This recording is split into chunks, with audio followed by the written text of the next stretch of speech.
Pernahkah kamu merasa sudah berjuang habis-habisan, tapi pintu kesuksesan seolah tetap tertutup rapat buatmu? Apa yang salah? Mari kita lihat apa yang dikatakan Amsal 3 ayat 5-6. Percayalah kepada Tuhan dengan segenap hatimu, dan janganlah bersandar kepada pengertianmu sendiri.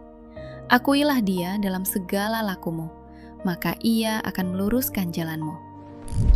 Jawabannya bukan karena kamu kurang hebat, tapi mungkin karena kamu sedang berjalan sendirian. Solusinya adalah berhenti mengandalkan kekuatan logikamu saja. Melibatkan Tuhan dalam setiap keputusan kecil adalah kunci yang membuka pintu-pintu tertutup itu. Saat kamu berhenti memaksa dan mulai percaya, saat itulah jalanmu akan diluruskan. Siap melihat jalanmu dipulihkan? Klik tombol subscribe dan follow Aware Indonesia untuk tuntunan iman yang menguatkan.